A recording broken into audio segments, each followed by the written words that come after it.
Hey, everybody. What's up, everyone? How's it going? It is me, the philosopher, It's and Tuesday. Jack here. Yeah. Another recurring It's crazy. guest. Oh, yeah. Same recurring guest. I am the same recurring guest. If you're watching this right now from wherever you're at, give us a Yes. shout out. Let us know you're here. What's up, Derek? Where you Also, at? for Hey, us Derek. to best see your comments, make sure to Sup? join the stream on YouTube. That's youtube.com/the philosopher, PHOLOSOPHER, the philosopher. Come That's on the best YouTube, say place. hi, drop in the comments. I know I got a Come lot on of people over. watching right now, but we are multicast streaming to like 8 different places as we often do. So come on by, say hi. Yes, YouTube is the best place. Come We on over. are randomly doing this because we weren't sure if we were going to stream for a little bit on this crazy night. Yeah, So you what's had happening? You had a couple interviews today, right? I was just on Libertarian Christian Institute talking about terrorists, so I just popped over from that. Nice. Hey, what's up, the Tariffs Eternal? Are terrible. Hey, what's up, Libertas? Hey, What's up, Diago? Hey, what's up, Night Shift? Yeah, we got quite a few people coming in. Ooh, So- we saw you guys last time. This is Yeah, awesome. it's good to see y'all again.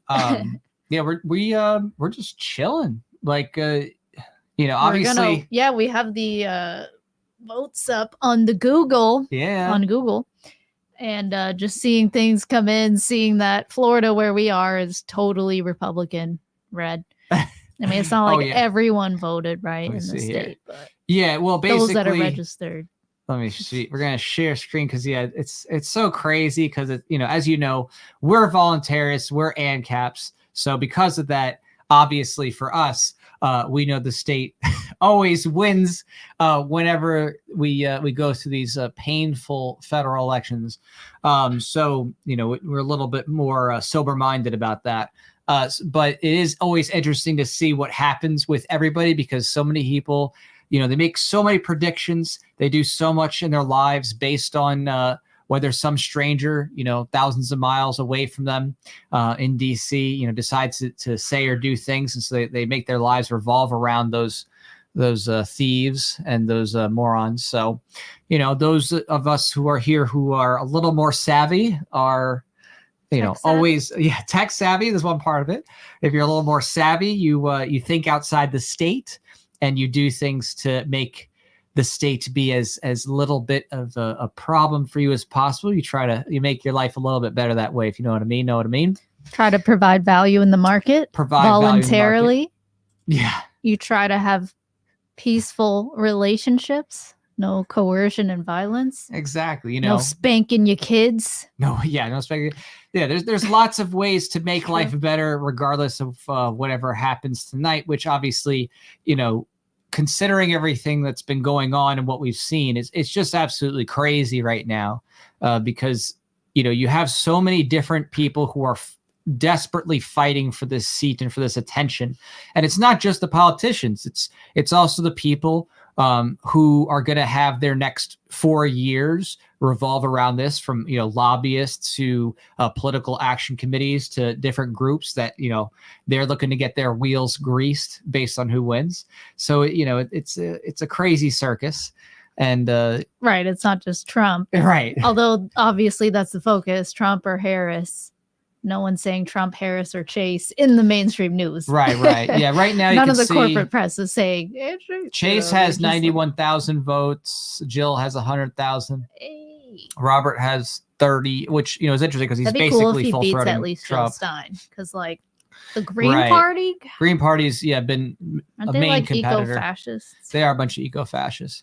Yeah, they're not So, like Robert Kennedy is basically Green Party. It's just he's obviously doing his thing now. he's with independent. Trump. Yeah, Well, he's like obviously he's basically on Team famous Trump. enough from his family, from Yeah, his uncle being JFK. yeah. Yeah.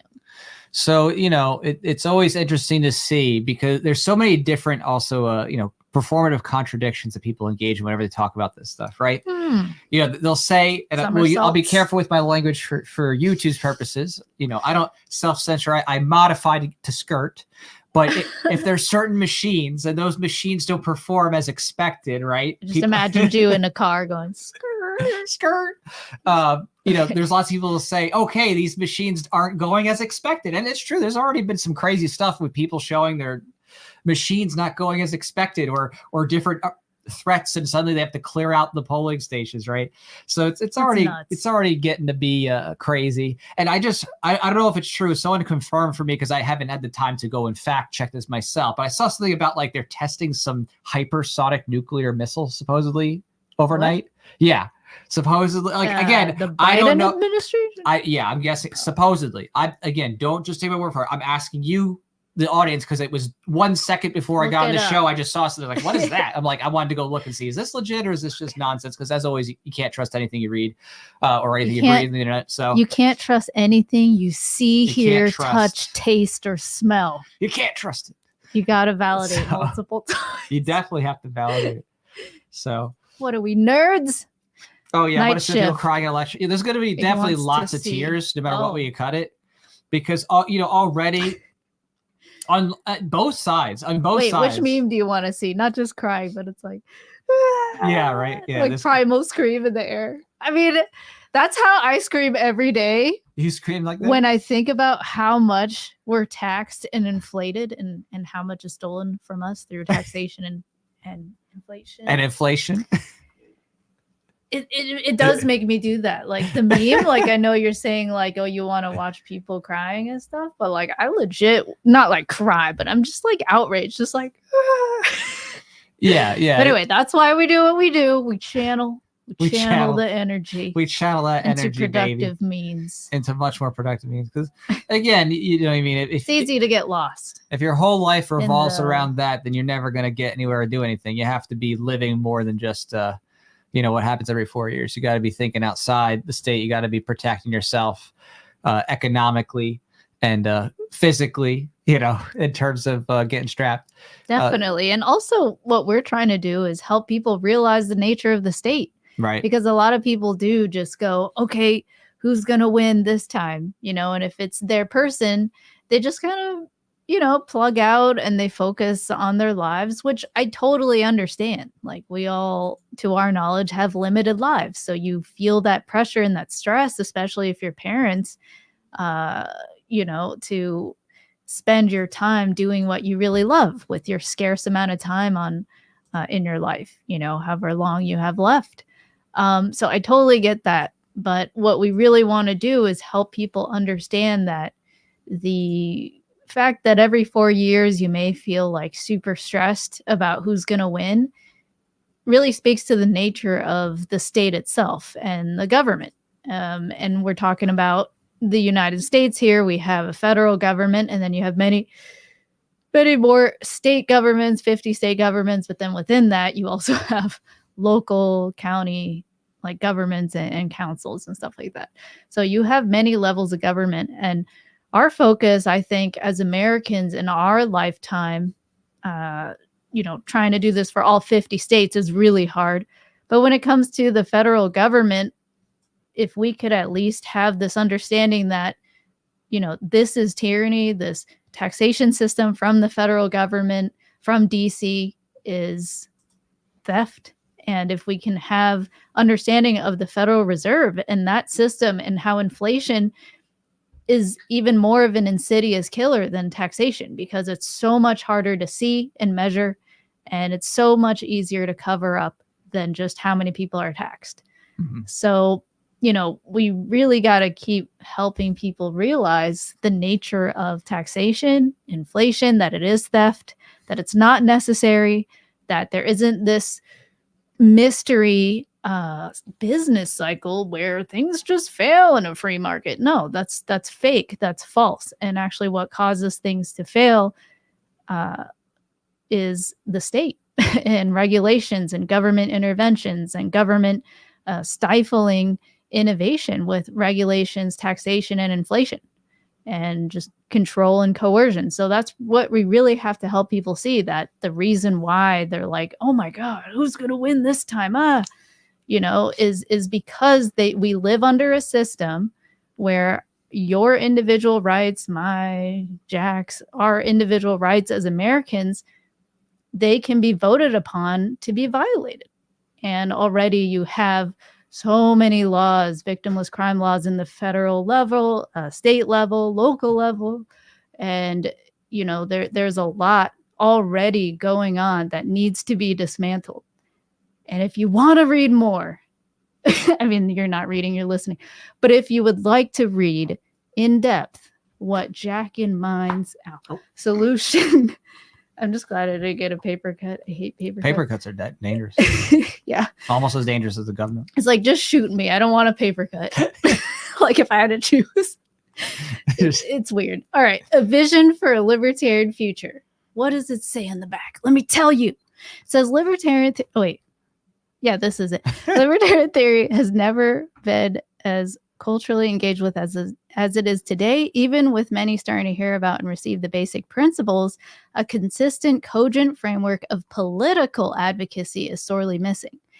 Jack Lloyd, and I was the editor, fills this gap and concisely ropes together the most pertinent political transition change advocacies, inspiring the world with a vision for a libertarian future. I mean, and that's certainly more so a way for people to help. Like it's a way for people to bridge the gap about their thinking when they're like, well, where do we go from A to B? Yeah. But like this would be more personal. That's more this book's more the personal thinking and personal self-improvement, taking control of your own life kind of thing. Oh, give me that first one. You want this? All right. So we got the trilogy here. And this is the Libertarian Voluntarist trilogy, not Neo. And this is upside down. Let me just flip that. Yeah, that's not supposed to be. So yeah, you can see this, ANCAP trilogy here. So let me walk you through this first one, Definitive Guide. And I was the editor for all three. So if you see a spelling error or grammar error, let me know. That means I messed up.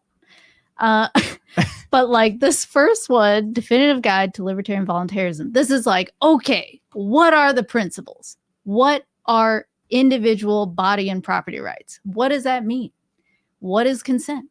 And so you can read that there. It's great read. You know, you go to the beach, you lay in the sun, you're like, oh yeah, the sun, the sky, the clouds. And then you read this and when you're done, you're like, wow, I know so much. I'm going to go to Twitter and tell everyone I'm an ANCAP. All right. So then the second one is A Vision for a Libertarian Future, which is what I pulled up first, just in talking about how we want, because, we're covering this political election. There are many watch parties throughout the U.S. and we're one of them. So thanks for being here. And I think if you're curious, like, how do we, like Jack said, get from point A to point B? Point A being extreme statism, tyranny, heavy taxation, inflation, wars all around the world, U.S. government intervention all around the world, especially at home in your personal lives. How do we go from that to a libertarian society, to ANCAPistan, colloquially saying, I think I said that right. How do we actually get there? How do we get to a society where we are no longer taxed to death and we're no longer enslaved and where our property rights are enforced and respected? How do we get there? And so if you want to think about that, read this of how we actually transition. And this is really more looking at the United States and looking at the specifics of the geography and the culture and the politics and just seeing how would we actually transition in a political sense. And then lastly, as Jack mentioned, this is just like every day, philosophical voluntarism. I know it's, a long title in a way, rather the words are long, but really this is about thinking what is truth versus falsehood. Like, how do you know what you know? Why do you know that something's real? Like, how do you really know? Oops. And it's really like going into how do you challenge your existing assumptions, beliefs, and habits? How do you challenge those and really think of them in a new way and be like, okay, is this the way that I want to be acting? And not to shame yourself for noticing if you're doing something in error, but just to try and understand yourself and be like, oh, okay, this is why I chose to do this or felt like doing this. And here's how I want to change. And it's really, that's that sort of daily work that one can do, in my opinion, to truly be free, even though we live in a society and we may not be able to end taxation and inflation in the Federal Reserve, but God, we're going to try. And I think why not try and be one of those people that carries that torch of liberty forward and says, hey, slavery's wrong. Okay. The name ended, but it changed names. Taxation, conscription, inflation. I mean, these are all forms of slavery, technically. If you're in prison for a victimless crime, that's a form of slavery. I mean, you don't own yourself. So yeah, that's really what we're tasked with. And we have, I think, a positive building message to help people see. I mean, it's what I've been passionate about. If any of you have been here since the beginning, since I started The Philosopher back in 9 years ago, 9+, you'll remember my core thing was just like, hey, let's focus on self-knowledge first and foremost. Where did you come from? What happened to you? Where did you go? And where did you go? Where are you now? Exactly. Cotton Eye Joe. Oh, that's what you were gonna say. Oh, we have different song references. You're just like, no. Yeah. Where did you come from? Where did you go? Where did you come from, Cotton Eye Joe? We know where child rapist Joe is, but not Cotton Eye. What? He's in the White House still. Oh, but it's just I just gotta laugh because that he literally won presidency, right? Got in questionably, and this is YouTube. So I'm gonna say it was questionable, sus. And he tried to run again, and he's talking to a wall, and this is just hyperbole, but he's talking to a wall, and he's just like, vote for me, and they're like, all right, Kamala, get in. Like that's what.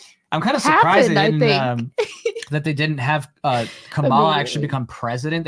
I was imagining that if they had actually had Joe Biden drop out like a month or 3 weeks before election, she smart. would have carried the whole publicity cycle Deep of him state. leaving and Next time and her coming in and her basically just taking up all that media cycle and like, oh my gosh, again. I am surprised. I hate her, of course. I'm just saying they have the best excuse. He literally is not running a second term, Joe Biden.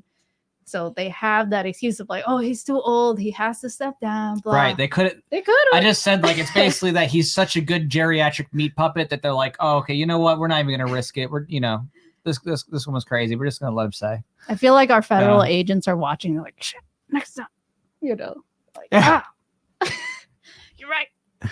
He was talking to walls. He's talking to walls. He was licking ice cream. The ice cream was falling down. It's crazy. And then it's most recently, crazy. What he was sucking on a baby. There was some babies at a Halloween event, and he was, doing little toe sucky, finger sucky, sucking on the legs, that kind of thing. I don't know what it is. It's that generation, it's like the most excusable when it's your immediate child. Children, but yeah. Even then, it's hecka weird. He just looks scary doing it. He but looks like a monster. As soon as it's not your immediate child, for me, it's like, dude, that's weird. Yeah, no, what? It's definitely What are you weird. doing? No, he's like why are you getting weird pleasure off a child? It's sick. Yeah. So yeah, he's definitely a little child diddler. That's for sure. From what we know, it's funny. The daughter's diary, right? The diary definitely said some. All right, this is going to be taken down right now. we have the cover. Football. Look, don't worry. It's okay because Trump has 101. He has 101. Whoa, 101 to 409? Wait, I mean 49? Everything's going to magically be okay now. All right, we're only in the southeast of the United States. Look at how red this is in this corner. And also, it's so red. Why are the counts voted faster? Is it just because PST's behind? Well, yeah, time's behind. Some of these places are obviously going to be crazy. They're so slow. Yeah, they're like, way. Look at New York. New York is. You're like, nothing. Come on, you're East Coast. Yeah. And they're all about hurry up, be fast. Like, I don't know. Come on. Like, and you literally have a technocracy. Like, where's your electronic counting? That doesn't. Well, because I think there's going to be some interesting midnight jumps, if you know what I mean. But yeah, I can't believe that Trump only has 56% in Florida at 91%. That's shocking to me. All right, who's all these cabal? Yeah, because we've honestly, driven around and we've seen, like, for example, this is Trump country, like signs. In terms of number of people. Yeah, I mean, it's I have seen more signs, and there was like those people on the side of the highway going, "Yeah, Harris," and I've seen more signs that say like "Hunters for Harris," and Walds, and I'm like, oh man, these hunters. Oh, are it's misled. crazy. It's crazy. Or they're FUDs. You know, they're FUD hunters. Yeah, Jamie says, "Get ready for the big midnight dump." Yeah, exactly. We know what we know that it's going to come regardless. They're like, all right, everyone's sleeping. All right. No, yeah, once you go to bed, then the nuclear or hypersonic missile disclaimer: goes off. This is totally hyperbole. We're not claiming anything. Like, it's just you know, I checked with my attorney. Midnight dump, as we in, ain't claiming anything. Going We're poopy. They're going to the bathroom. Making jokes. This is comedy. Jokes, comedy. All right. But yeah, that's really interesting to see if Florida's just I mean, obviously, I'm not surprised Florida's red. It's like been for a long time now. It's been it's mostly been rhinos and FUDs and this or that. But they obviously with the Trump stuff, they got more people coming in with the lockdown shutdowns. But I am kind of surprised it's only 56%. I would have thought it'd been closer to 60 personally. Now maybe that's people just not coming out, getting lazy, but looks like it's almost done. I guess 91. Yeah, that's what I'm saying. I'm just saying I'm surprised for Florida when you consider it's like the base. It's like literally, you know, his home base. Wow. So yeah, I mean it's 91% reporting, but it's one. So look at all that. It's already. But where is that's interesting. Look at where it's one for the Democrats. Vermont.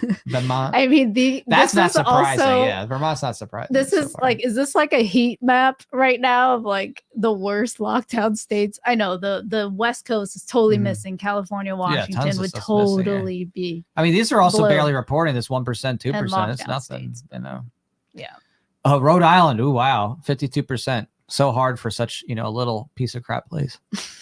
4 electoral votes. 4 electoral votes. Yeah, that's all they got. Wow, they get 4. It's teeny. New Jersey. It's really now small. That as Gordon here has toilet paper time. Yeah, that's New Jersey for sure. Wait, what? Gordon? Yeah, up here. Toilet? He's Gordon Goodbrother here. Oh, hey. What? Toilet paper. Oh man, but it's just nuts. That's a really cryptic comment. I'm like trying to understand and process. Like, okay, time to go to the bathroom. I just know that obviously if Trump is the winner, there's going to be so much rioting and violence. Like that's going to be guaranteed. I mean, if his first 4 years for any indication. Well, we already know from before when there was stuff, but this one's like guaranteed. Like if he does, just it's just going to be crazy. You know what I mean? It's going to absolutely be violence in the streets in some of these blue places for sure. We're not going to have to face that. So you don't think it's just going to be sad parties? No, I think that there will be, because it's been that hyped up in terms of the the media framings and stuff, and you have just that level of zaniness and you have that level of like mental illness essentially. Is the media framing specifically that like Harris is literally a savior compared to Trump, and Trump is literally gonna bring in a new they just say that he's NAZI, even though the new world NWO is already here. Yeah, well, they don't even say New World Order because they want the New World Order, but it's just it's more so that the way that they characterize and they inflame and have for so long, it's going to inherently create that type of like renting of clothes and ripping out hair and people burning stuff down. I'm sure if that happens. Yeah, what happens if Harris wins? If Harris wins, it's the same old. They don't think people are gonna. Conservatives don't tend to destroy stuff. No, they tend to just be like, shoot, I got to work harder and conserve my money even more. Yeah. As JP says, it'll be fiery, but mostly peaceful protests. I would fully expect that. Yeah, right. I think it's gonna be harsher than before because there's been but that much more. That is one of heat the best since that time. Of just media, just FUD-inducing bias. Exactly. That's the focus. They just want to make you feel fear, uncertainty, doubt, and distress. They just want to constantly keep you there so that you'll continue to vote away your rights. And then also attack anyone who's like, hey, let's focus on gold, silver, Bitcoin, technologies that help free humanity, anonymous software, or, ways to actually collaborate better and be more free, end-to-end encryption. I mean, these are the things. There's so many more things in the world that you could be doing. being a philosopher, literally just trying to change minds, creating content. Maybe you're good at music. Maybe you know how to play instruments. I don't know. Maybe you know how to sing, rap, or dance. You can do Are you something giving yourself a pep talk to here? spread liberty. No, that's just like what I tell myself every day. I feel like I want to sing, I want to dance, I want to. You didn't say like I'm gonna fun. go chop wood, I'm gonna go cut down a tree, I'm gonna go I mean, I've done that, and whenever I like play in the girly dirt, stuff. I'm like, oh wow, this is like my childhood. I used to do this, play in the dirt, and then I'm like, my hands are dirty. I need to put on gloves. Yeah. But it's just like specialization. I'm not like really strong at all. Yeah, that's why you shoot I guns. go to the gym and people are lifting, aka monsters, are lifting 140, 200 pounds, and they're like, and I'm like, okay, you done? And then when they're done, I like clean up all the equipment and then I move it all the way up to 20 or 30, sometimes 40 if I'm really feeling it. If you're really feeling it. Sometimes I can do 50 if I'm really, really feeling it. But, I'm not the strongest person. So I chose to specialize in shooting guns. programming. Oh, close enough. And, organization. Yeah. So on the note of things going on and craziness, what's funny is some people are saying, and I've seen this time and again now, you're like, this is the most important election of our lifetime. I'm like, actually, where have you been? You're older than me. Hold on. Move back. Oh, this was the most important one. This was no. Oh, this was the most important one, folks. If you missed that one, that was it. And now it's over. So this was your chance back when Ron Paul, God bless Ron was Paul. actually He's still alive, healthy, full Long of live life. Ron He Paul. wasn't 89 years old and barely holding on. This was 2008. That was the time. That was the most important one. That was it. Trump is not like Ron Paul. That. I don't care so how you're voting. Yeah. If you say Trump is like Ron Paul, I'm going to say you're wrong. Yeah. Okay. Just because Ron Paul covered him and JD Vance on his show that he doesn't even orchestrate and choose the topics for. He just responds. Like, that's not the same. Where is Trump literally debating true status and going, no, here's how we're going to end the Federal Reserve. Income taxation is theft and blah, blah, blah. Here's why it's immoral. Oh, we're going to end the war on drugs. Oh, we're going to end all these wars. Where is he doing that? No, more often you see him flirting with the idea or playing with the idea or considering the idea of ending one of the taxes. It's just like, no, there's no comparison. Yeah, it's just kind of silly because to me, I look at it more as a total picture thing that with the federal government and how bad things are, I don't think, generally speaking, in terms of hope for the federal government. Especially not since that time. By and large, I look at it and I see the Social Security issue, that being, basically unpayable, the federal debt, the number of lobbyists and special interests, and the size of the federal government in terms of total workers. It seems like something that is darn near impossible to overcome unless you actually have that many people who in the culture of change where it's like crazy and you're like having multiple states going at it with nullification. Also, it's that bad. That's why to me, I'm just like, it's kind of a circus. This is kind of just like the joke, circus show. And, you really got to focus on your local, you really got to focus on what's going on with your family, closer down to state and things like that, where you might actually have a chance of trying to resist a collapsing or more violent federal empire. That's just being more realistic, right? You're saying compared to, like, you're saying basically individual decentralization, like anonymous sort of rebellion, as opposed to putting yourself out there and saying, I'm running for this. Here's all my beliefs. Come get me, guys. Like, like literally that's kind of what you're saying to the feds in DC. You're like, hey, I'm here to, challenge you openly and brazenly. And we see how that happens. And what's more powerful is truly a decentralized resistance that's also anonymous the best that you can. Like, and that's why I was saying technologies to further human freedom are really important.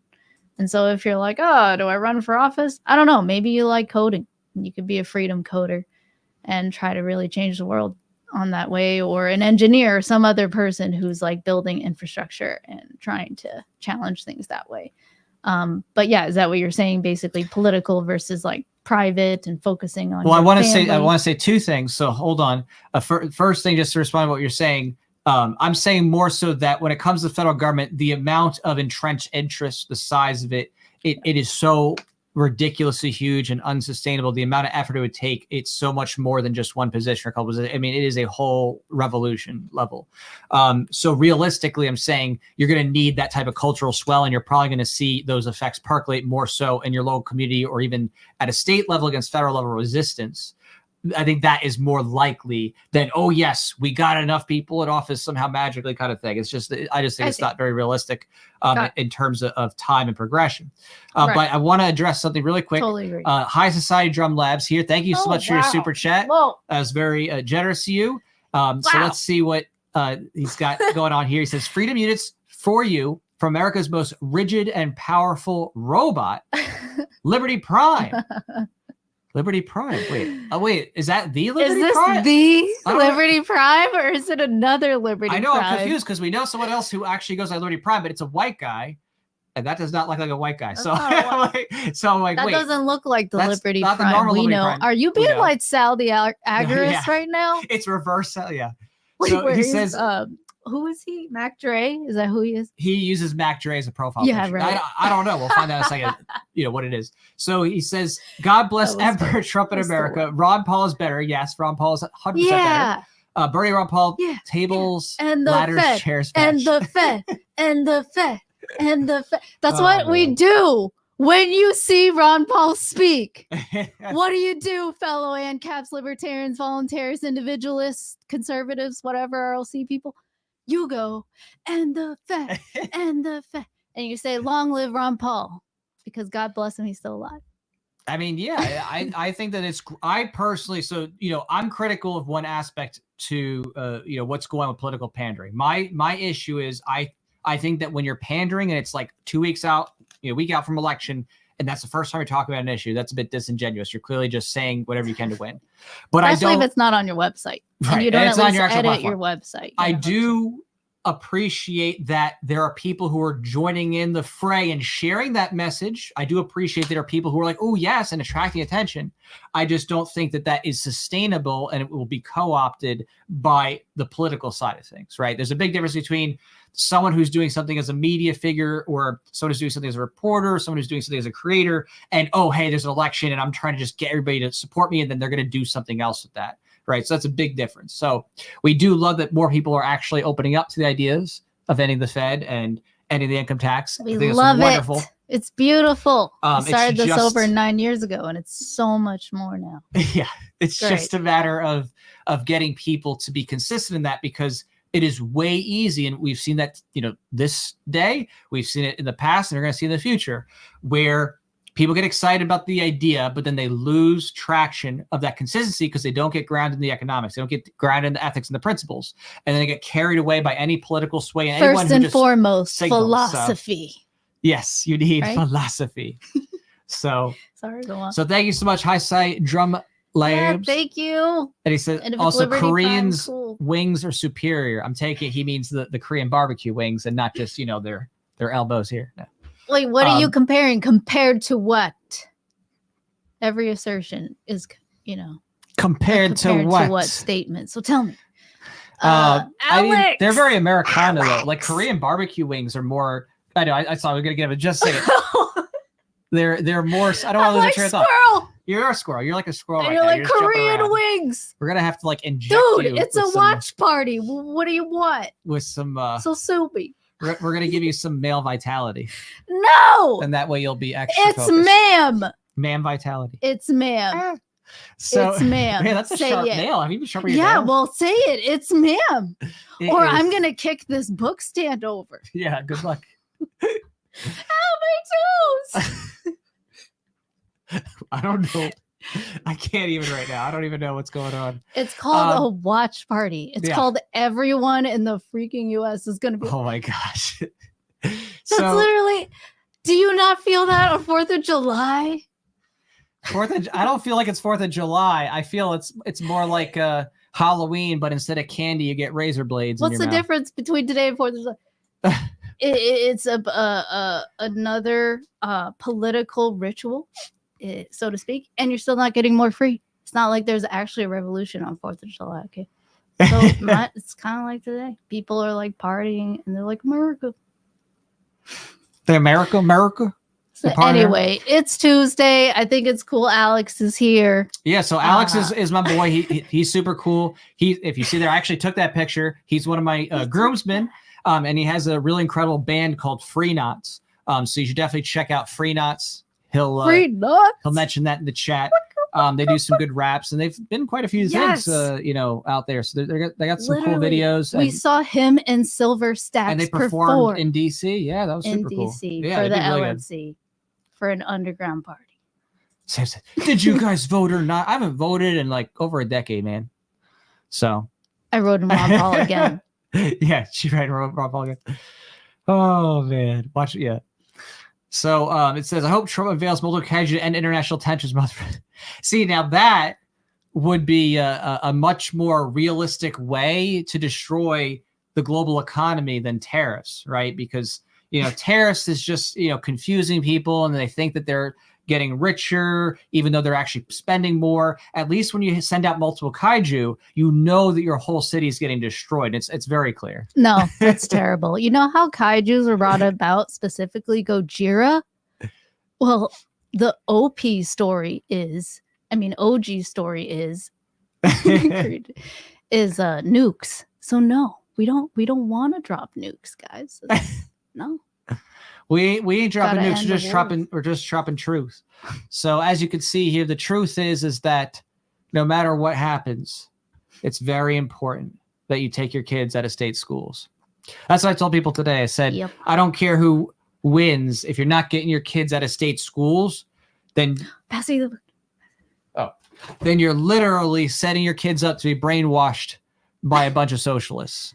That's and right. And possibly turned into, the next new pronoun that's going to be made up next year, whatever it's going to be. There's going to be, a whole new slew of them. They're going to make them memorize those. So get your kids out of state schools where they're literally trying to confuse them, sex education and turn them into a bunch of way too early ages. Exactly. It's crazy. It's crazy. It's crazy. It's not right. Telling kids to such a young age about using birth control and all these products. I mean, I like this here. He says, "Yep, my son is by a 9th grade level." Yeah, that's literally the next step of where we're at in state schools. I mean, that's San Francisco probably right now. You're like, I've achieved this proficiency in my gender fluidity today. I mean, it's so insane. It really is crazy. And I saw a little bit of it when I was teaching, not a lot. Like I just, the edges, because I was in a there for part more of conservative place, but I could see, in other places, and I still do because I have, students still. Through a tutor company. It's crazy what they're putting on these kids. So you got to get them out of there. You get them out of state school. No matter what this is, no matter what this ends up being tonight, you need to immediately get your kids out of state schools, no matter what it takes. There's ways to do it. My Honest Teacher page. Don't send them to be abused. Yeah. Check out the Honest Teacher. Check out our book. Unschooling, homeschooling. There's co-ops. There's so many ways. Just take that first step and get them out of there. Yeah. I would say if you really just want a quick, and it's fun story, it's meant for kids who can read, at a basic, level. And I think it's a great way. It's a great introduction to just be like, what does it mean to be free to learn? What do we mean when we say self-directed learning?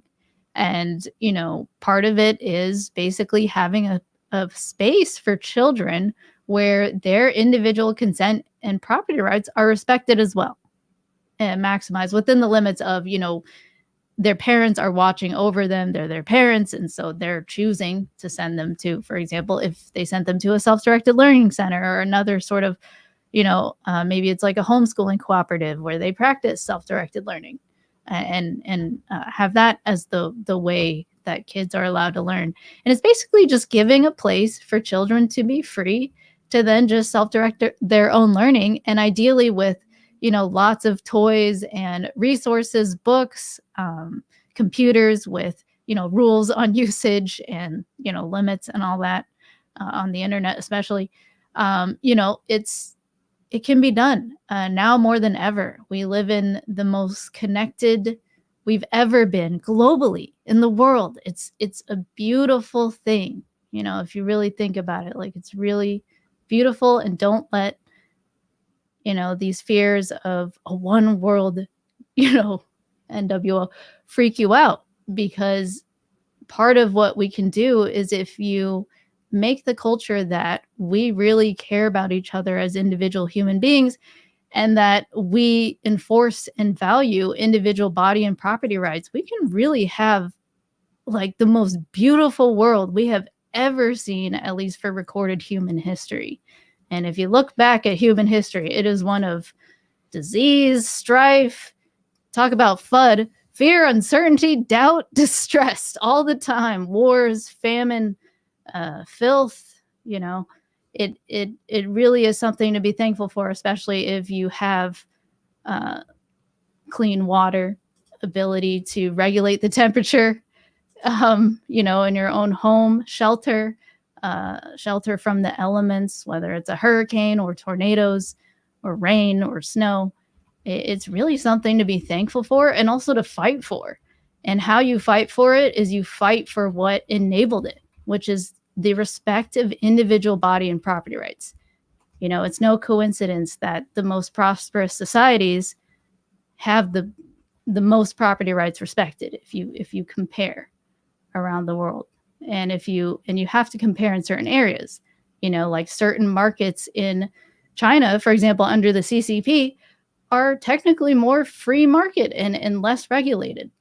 So you have to actually compare in that event, and that the more that property rights are respected, the more that people feel the incentive to save and to create and to be happy and to build and create life, basically, and a better life for us all.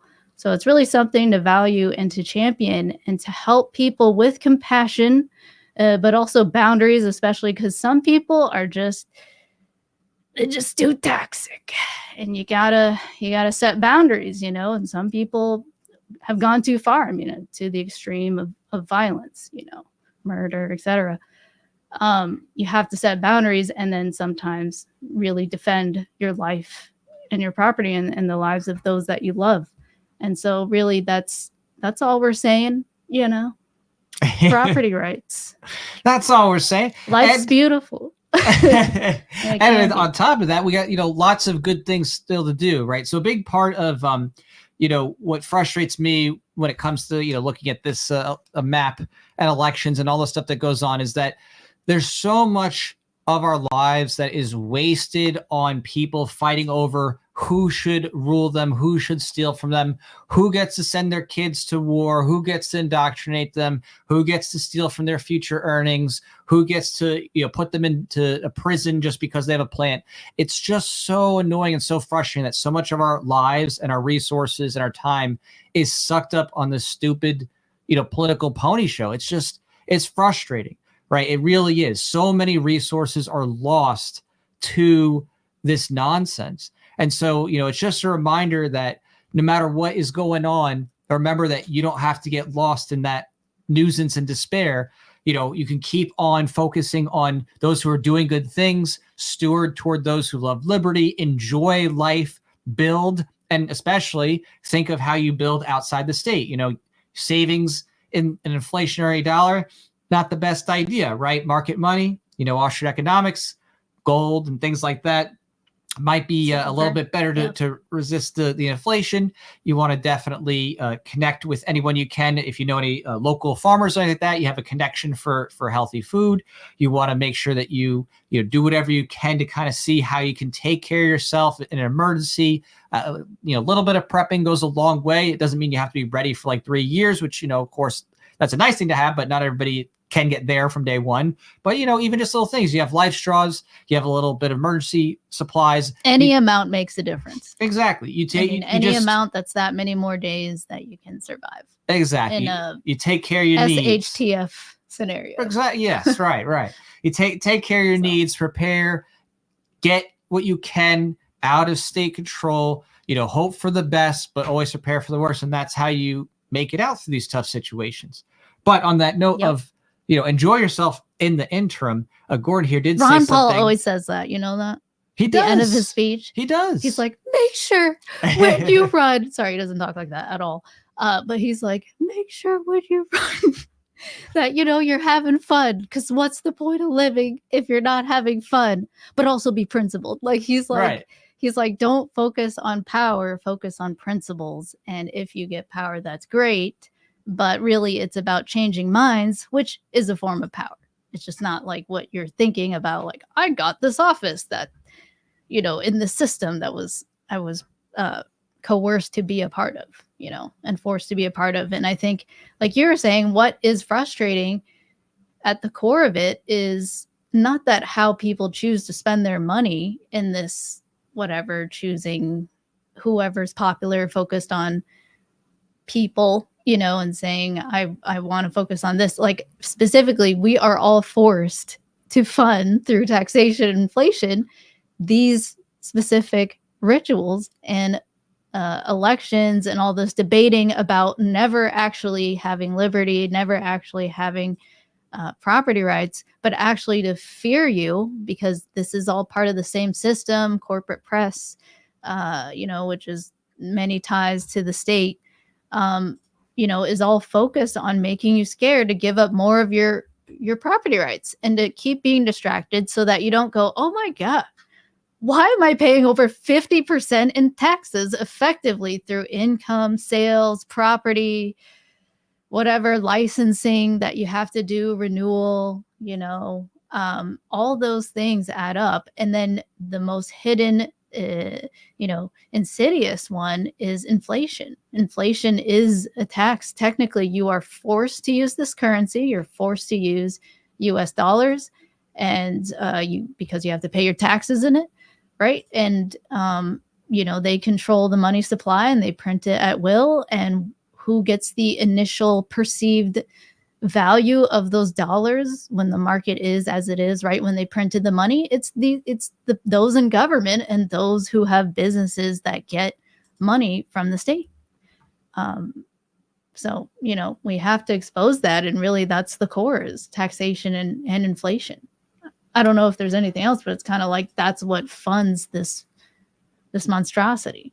Definitely. And a part of helping to move out of that is specifically being conscious and focusing your energy, time, efforts, and resources into things that are more productive and more outside the state and more in line with your values. Like, it's not that hard to sit there and go and say, okay, I want to steward in that parallel economy, whether it's something that's more of a need, maybe it's something you need in terms of website design. You have a liberty oriented company. Maybe you just need coffee. Like, we have CJ Roasting.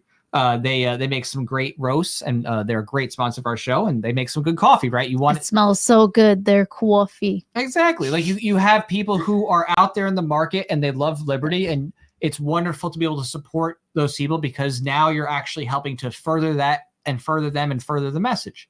And so, I was noting before that Gordon here said, looking forward to Mishi Michalak.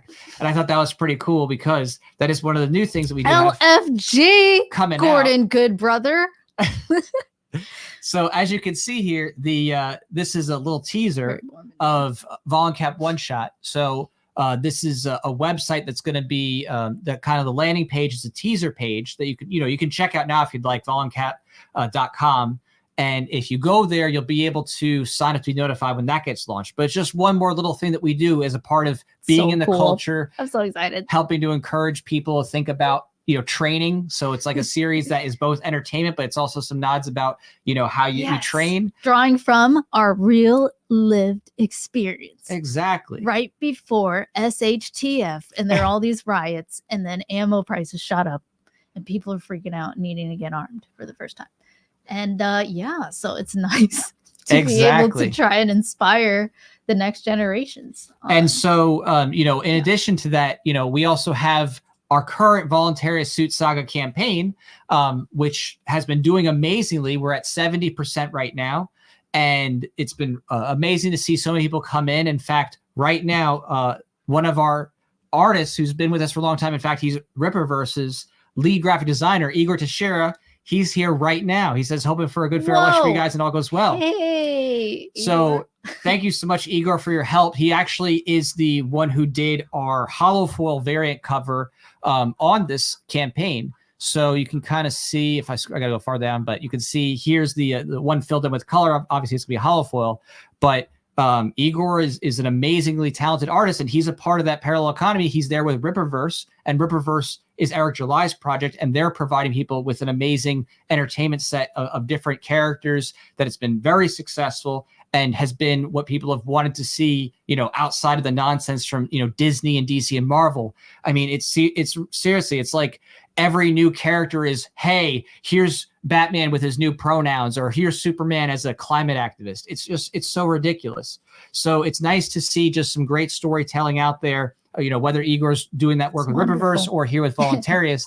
And so, if you are a part of that, not only do you get to see what we have cooking, but in there's also advertisers in the parallel economy, people who love liberty, who are offering things from CBD products, to pre-search, web search engine, to coffee, to, whatever. We have a whole bunch of different people who are part of this. So it's just awesome to see that when you see people coming together on liberty terms, who actually want to, grow that culture and grow that economy, it's just a wonderful thing. You don't have to be tied to all the crony corporate, different legacy media companies and different legacy producers. We're at that point now where there are just that many people who are able to be a part of providing the alternative. For so long, people were like, oh, you say you love liberty and you say, oh, don't support the state, but what else is there? Well, guess what? There are alternatives now. And so it's just becoming more and more prevalent. It's just incredible. Igor just, is really amazing and a part of that as well. So thank you so much for coming by and saying hi. Oh, and apparently Flip City. Yeah, thanks, too. Igor. Oh, yeah. Cool. Oh, that's a cool logo. Flip City. Yeah. So, did I say that wrong? Nice pronunciation. Is it? Yeah. Teixeira? I always say it wrong because I always is it Tixeira? I always say it wrong whenever I try to say it. Put the pronunciation there. I nailed it. Okay. Say it again. Teixeira? Teixeira. Okay, yeah. Okay. I get scared because obrigado. I know, because I haven't had Spanish in such a long time. And it's Portuguese. I'm like, it's Portuguese, right? Portuguese, well, Brazil, yeah, Portuguese, but it's kind of, there's some similarities, there's some crossovers, but it's still different. Yeah, I always get nervous about messing up that name. Korean is not Chinese, guys. I am not Korean. I am Chinese. You are Chinese. What, you think we look alike? Sorry, Dave Chappelle, so good. Oh man. Cool, Gordon, good brother. He said, "Buff naked devil men." Igor, way to go. Well, yeah, that's the bad guy. It's so funny because it's like, hey, who's that? There's this devilish looking character. I'm like, yeah, that's called the bad guy. Buff. Are you naked? Don't worry, he's not naked. He has shorts or whatever. Yeah, he has clothes. He's not naked. He has pants on. It's just. I agree. It is startling. That's why I prefer cover A. Cover A is like, wow, this is rich. This is awesome. Who's that in the top left? Who is that? Who are these people? Yeah, IRA. Who are these people? Is it IRA? Well, yeah, I mean, it's a little part of it. You will kind of figure it out. It's okay. I don't want to spoil anything here, but I mean, flag, I guess you can see a little bit. You see the Irish? Yeah, you see this definitely got some Irish themes going on in there. It's got some Irish themes. Well, that's what I love. I think it's so great. And then you see cover B and C, which are really cool. I want the holofoil. Yeah. I'm just saying it's just a little startling because I associate that with Satan. Oh, they're going to say Biden. Yes, of course. Yeah, it's a bad guy. He is way more lucid. He's breaking walls. He's not talking to him. But yeah, it's just really cool to see, how far we've come, and we even have our animated trailer showcasing that. So that's something to check out too. Definitely, go to the site, You've check out come that so far. animated trailer. Check out, and two, if you want to see on on Fund My Comic, we were on Indiegogo, but we're also on Fund My Comic. And for those who don't know, Fund My Comic is a free speech oriented platform. They came in response to censorship on Kickstarter. So we have a few backers there. Obviously, the main one's on Indiegogo, so you can go either or. But it's the same stuff there overall. You can get all the same perks. If you want to, support someone who is in that parallel economy, just I was talking about, Fund My Comic is that. They're free speech oriented. They don't police, people's campaigns. It's just, hey, as long as you're not violating people's rights, you're good to go. So if you want to support them and support us on there, it's a great thing to check out and also to see other liberty-oriented comics. So I'll link that down in the chat as well, so you can take a look at both the Fund My Comic and the Indiegogo. But I've just been so grateful to everyone who's joined in so far. That's great. We have 30 days left. It's halfway over, and we're way past halfway funded. We're, hitting at the 70% mark. So this is just amazing to see. So thank you, everybody, for that. Thank you so Make sure to much. check out Voluncat as well. So, Yeah. Let's see. Yeah, definitely. Here. I want Bangers and mash vibes. So let's see. I'm gonna shoot this down the link below. So if that's really you, Liberty Prime, I don't know Is if it? it's the same one, No, it's because not. I didn't No know he way. had a kid. It can't be the same Liberty Prime. That's a whole different. No really? way. It's different, right? Gotta be. Really? Oh yeah, All Fund My right. Comic. Well, yeah, exactly. So Fund My Comic, and also I tried them out for the last time. Fund My Comic. I was nervous because I'm like, okay, this is new, so I'm really trusting them. But everything was smooth. The interface was fine. Everything processed fine. Everyone's orders went through no problem. I was able to ship out everybody's perks without a hitch, not a single issue. So I can personally, having used great. Fund My Comic, if you're interested in using Fund My Comic for yourself, I would personally vouch for it now, having used it and been successful with no issue whatsoever. Everything is working well. So it's easy to download all the people that supported and ship them the yeah, the perks, Excel the address and all that they have for the sheet, everything comes out Nice. clearly. There's no issues, no glitches. So yeah, I really have no complaints. It's overall. Those are functional software alternative. engineers for Liberty right there. That's right. Ron Button says, "Are you guys in the libertarian made video games?" Yeah, Everything. Those are Of also course. software We engineers like for it. Liberty. we like quality, of course, too. It's got something just like anything else. We like quality, Right. but Exactly. definitely, I think BioShock's pretty libertarian right there. I Yeah. gotta say, I really do love how far things have come with the Voluntarius comic series in the universe. Voluncap is actually the first own character in the Voluntarius universe that's not Jack, that's the main protagonist. So it's really cool to see one of the characters have her own, series. And of course, you could have chosen any character, but in terms of just where we're at as Americans who love liberty, property rights, guns, the ability to defend ourselves, it's really cool to see just a comic like this. And it also for me illustrates the beauty that is the market of firearms, as restricted as it is. You should be able to just walk right in there and get a full auto and a suppressor, and protect your hearing, gosh, and fend off hordes of, That's of right. tyrants. And we're gonna need that more than ever coming up. So Yeah, exactly. You may have seen many memes this election season of different libertarians, ANCAPs, whatever, anarchists being like, no one's coming to save you. And it's really about that theme of what we're talking about, which is self-ownership, self-sufficiency, self-responsibility, self-knowledge. If you're talking about philosophy, and first just knowing yourself before you really try to understand what is the world and what's true or not. And it's really important. it is really important. Did you lose your train of thought there? You're like fading out. You're like, It's been a long day. It's been a long up. day. It's been a long I've day. been up for over 12 hours. Oh wow, you've been up for over 12 hours? That means I've been up for over 12 hours because I've been up as long as you. It is almost time Igor for said, this fur to sleep. it's almost time for the fun to sleep. He said, I saw Florida turn red, so I'm gonna rise it. Yeah, Florida has been red for No, you don't want to have a 24 years. riot here. No, and There plus are no riots. The riot thing in Florida, no riots. You would get so lit up so fast in Florida. Like Florida is lots of people carrying. It's not a place big that culture of. And we also we had in just recent history, we've literally had the driver bill. Like, so it's a bill protecting if someone's in the street and tries to stop your car, you can basically drive over them to protect yourself. Like you're protected if someone tries to, protest. Oh bash yeah, your like car. Break your windows. We have castle doctrine. We literally have stand your ground. It's like every little thing you could possibly want to be like, do not mess with Florida, man. We have that. We just got partial, permitless carry. Florida's still lagging behind on the open carry thing that we have it for limited things, but we did just get without, permit thing, the concealed carry. So that was, again, one more thing of people being able to freely just carry without being bothered, not having to pay anything, not permission slips, none of that. So Florida is not a place you want to mess around. Yeah, we need to open carry next, but that's great to have concealed. We keep moving. We keep moving. That's great. But it's not a place you want to mess around like that. What you saw in other leftist states, if you tried pulling that in Florida, you're going to get lit up. So it's not a good idea. People tend to stay strapped here.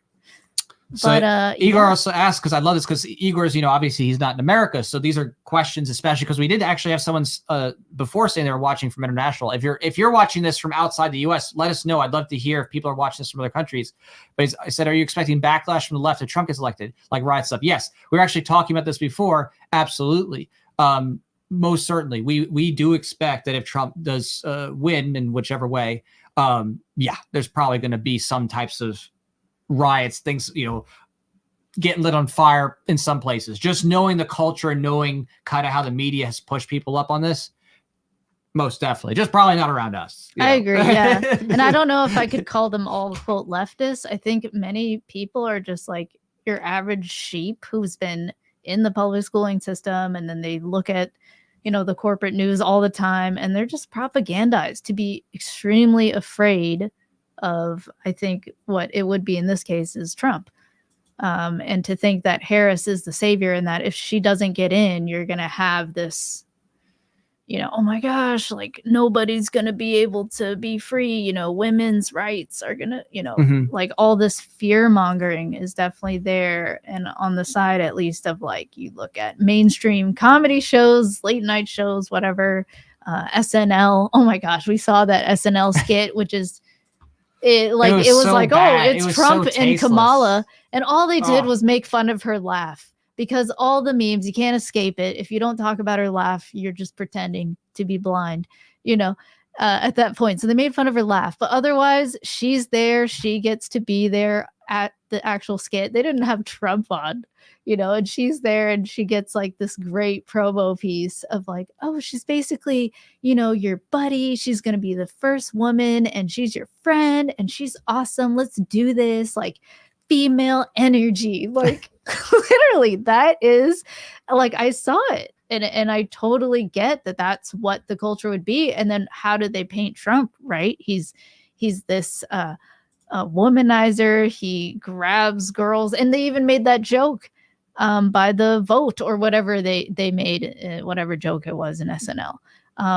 But you grab them by the politics or whatever. I can't remember the P word they said, but they're just, that's what they're saying. They're painting him out to be that way, when in truth, they're both terrible. They both want to grow the state and the federal government. And like we were talking about earlier, Trump considers the libertarian ideas, but again, you don't see him like Ron Paul was in 2008 and 2012. And I missed all that because I was an indoctrinated status in the public schooling system and being like, oh, Obama, he's great. Let's do it. I'm Seattle Democrat. And that's, I forgot what I was saying. You forgot what you were saying? Yeah. You want me to help you? Yeah, help. Help? Line. So you're doing SNL, and then you're talking about what they were saying at SNL. Oh, well, you were talking about SNL. Yeah, they said the grab by the P word, except it wasn't politics. No, I know. And then I talked about all right, Seattle Democrat. Right. So what was she saying, chat? Chat can't help.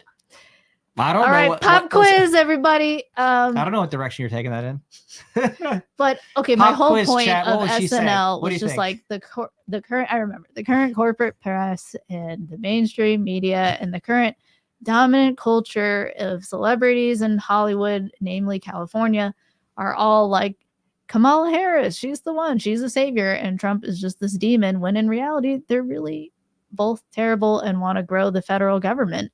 And they more just have different flavors of, you could say, statism, like what they're willing to do.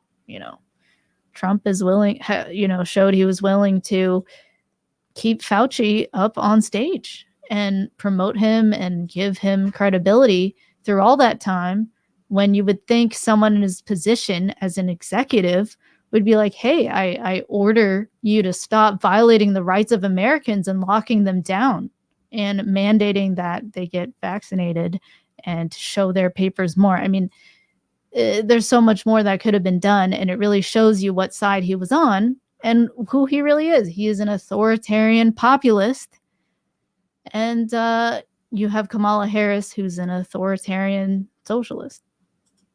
Yeah, and I want to just be more specific because I think that you're just only scratching the surface. Definitely. The real thing that is going on when it comes to the rhetoric of what Trump has said, and I think this has been missed, right? Because in all the media blitzes and in all the different, oh, look, he shared this meme, all this other stuff, people haven't been paying attention to the rhetoric.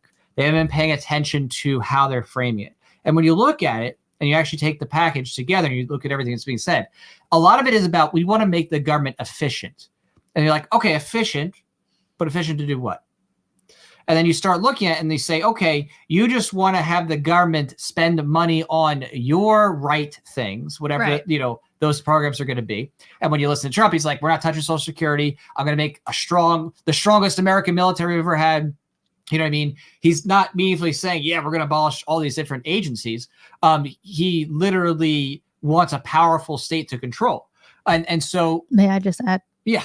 Elon Musk, carbon tax. Still have yet to see him say, I was wrong. Shouldn't have done a TED talk on it, saying we're in a crisis and that we need carbon taxation.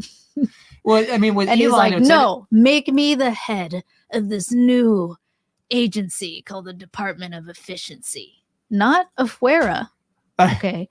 Or basically cutting government agencies and actually ending violations on our rights, taxation, inflation, the Federal Reserve System, and all that. Like, right? It's not the Department of Government Disbandment. You know what I mean? It just wants to make government work a little better. Right. That's it. We're gonna improve the software because look, I got software engineers at X, and they know software development life cycles, and I'm gonna have them run these websites better.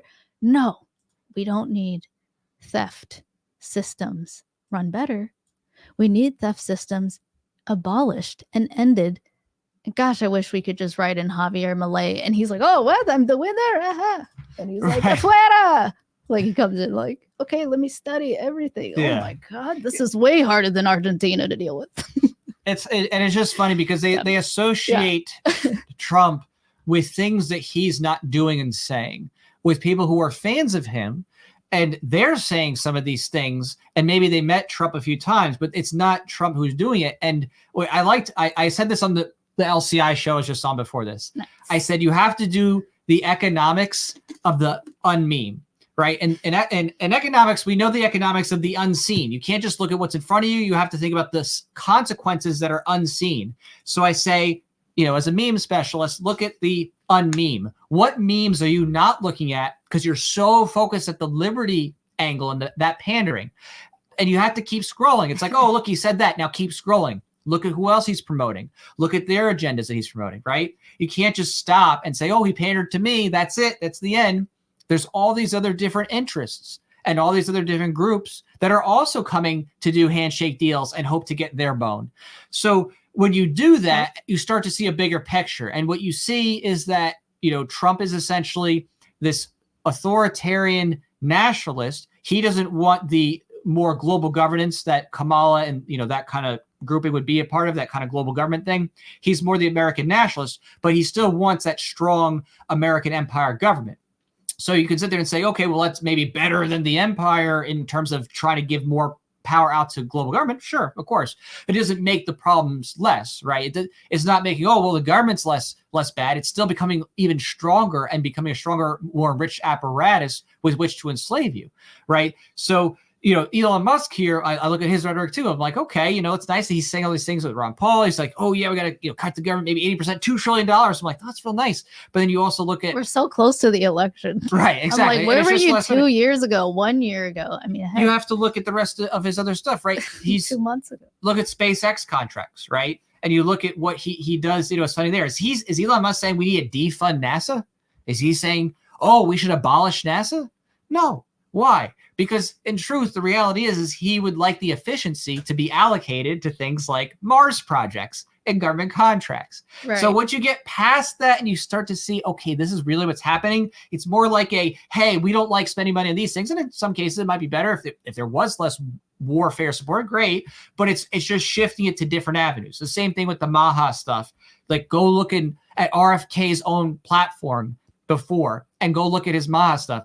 And when you read it, it's all about, hey, the government should ban these things. We want to make America healthy by the government controlling healthcare more, right? And when you see that, you're like, oh, okay. The Make America Healthcare or healthy again is by government banning, controlling, of course it is. steeping. It is not get the government out of subsidizations, get the government out of the contracting entirely, get the government out of picking winners and losers. Yep. Right.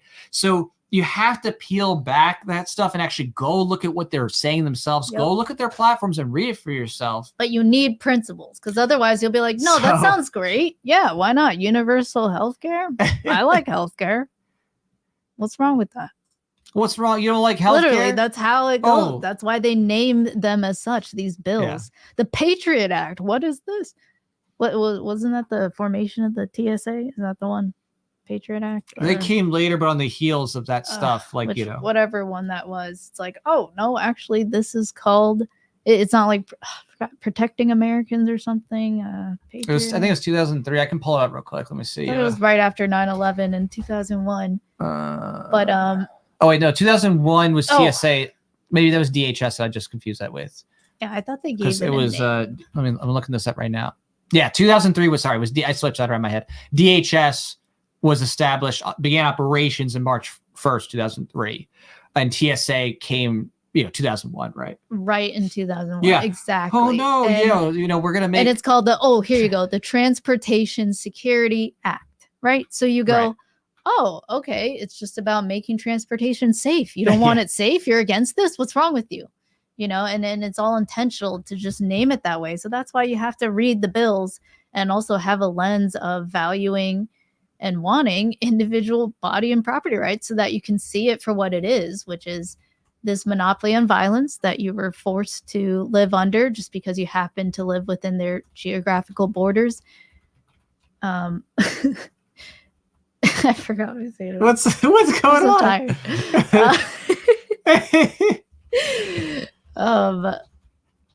You tired? What's going on? I am tired. Oh no! But I see you're focused on writing there. But Patriot Act. You're talking about the Patriot Act. TSA. Act. And they name it that way to make you think that it's for security, but you have to read it with the lens of property rights. Is what I was saying. I forgot what I was going to add in addition, but whatever. I'll just leave it at that. Maybe I'll think about it later. But yeah, all right. What's up, Kareem? We got Kareem in the house. We got Jason. Kareem has the forever no shave November. It's that month again where different dudes, maybe women, try their hands at some beards. This is Trump pulled us out of endless war. Yeah, he wants an empire. How did he pull us out of endless war? He sent troops to the embassy in 2020. He literally continued the war in Yemen. He literally supported Afghanistan in 2019 more than Israel with more money. And he definitely would support Israel and what he literally added on the Space Force, a whole new government agency. So that's comedic. I laugh. Oh, and on top of that, of course, endless war. I'm pretty sure that Operation Warp Speed was pretty much the biggest warfare on the American people in the longest amount of time when you consider domestic how warfare. Many people through the funding of Pfizer, 10 billion, ended up being harmed by his policies while he was in office. and that he continued to promote for years and years after by basically and then suddenly right, without mess with the algorithms here. You get the idea. So I'm pretty sure that was a warfare that is a lot more deadly than a lot of other conflicts and dropping bombs that ended up doing a lot more damage. So it's kind of nonsense. In truth, yeah, that's a great point, and that's often overlooked when you look at domestic warfare. He also was the one who was like saying, yeah, we need to do due process later, take the guns first. I mean, he literally said that. Bump stock warfare. And how is that not was literally an additional war against Americans? Anything that is war on guns, drugs, education, he whatever. Directed the ATF literally to do it. It's not like would somebody do this? He's like, hey, ATF, go do this. Yeah, these are actually wars at home. When they wage it on, they say, it's on nicotine, it's on fentanyl, whatever the war they say the current boogeyman is, COVID, with the lockdowns. You're like, oh my God. She's saying the word. I can only hope that we can hide in the election day. It's like there's too many election streams. They can't get us all, can they? Basketball. Baseball, yeah. Football. How you like them sports? What do you think of the National Football League? Confuse it. Okay, anyway, but yeah, exactly. That's the point. But yeah. So it's just crazy out there. It's a bunch of people who are basically putting false hopes because they're desperate. Understandable. I get it.